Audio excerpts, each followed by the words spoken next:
Hi കൂട്ടുകാരെ, കഥകളുടെ ലോകത്തേക്ക് സ്വാഗതം. ഇന്ന് നമ്മൾ കേൾക്കാൻ പോകുന്നത് ബിരുദനെ ഓടിക്കാൻ തവിയെ സ്നേഹിച്ച ഒരാളെ പറ്റിയാണ്.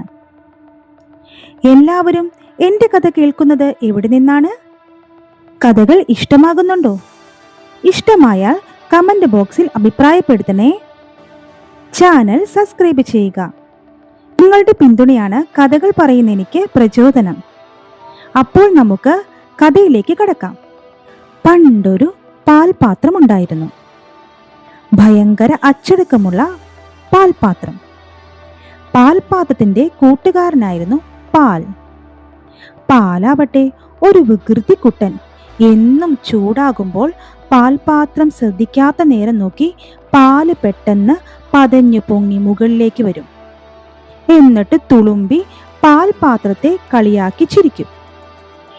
പാൽപാത്രം പറഞ്ഞു, ഞാൻ കെട്ടിപ്പിടിച്ച് നിർത്തുവാൻ ശ്രമിക്കും തോറും നീ എന്നെ പറ്റിക്കുവാണല്ലേ. അത് കേട്ട് കള്ളൻ പാൽ വിരുദൻ പറയും, സ്നേഹം കൂടുമ്പോൾ ഞാൻ മുകളിലേക്ക് പതഞ്ഞു പതഞ്ഞ് നിന്റെ അടുത്തേക്ക് വരുന്നതല്ലേ എന്നും പറഞ്ഞ് പാൽപാത്രത്തെ നോക്കി ചിരിക്കും. ഒരിക്കൽ പാൽപാത്രം പാലിന് ഒരു പണി കൊടുക്കണമെന്ന് തീരുമാനിച്ചു. അമ്മയുടെ കയ്യിലുള്ള സ്പൂൺ എന്ന ചെല്ലപ്പേരുള്ള തവിയെ ലൈനടിച്ചു പാൽപാത്രത്തിന്റെ മുകളിൽ ഒളിപ്പിച്ചു.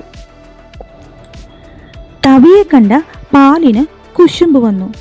പരാതി പറഞ്ഞു ചിണുങ്ങി. പക്ഷേ പാൽപാത്രമുണ്ടോ പാലിനെ വിശ്വസിക്കാൻ? തവിയുമായുള്ള പ്രണയം പാലിനെ ചൂടാകുമ്പോൾ പാൽപാത്രത്തിൽ നിന്നും പൊങ്ങി തുളുമ്പാൻ കഴിഞ്ഞില്ല. പാൽ നാണിച്ചു. പാത്രത്തിന്റെയും തവിയുടെയും പ്രണയം കണ്ട് തിളച്ചു കണ്ണുരുട്ടി പേടിപ്പിച്ചു നിന്നു. ഗുണപാഠം: പാൽ തിളച്ചു പോകാതിരിക്കാൻ തവിയെ പാൽപാത്രത്തിനോടൊപ്പം ചേർത്ത് വയ്ക്കുക.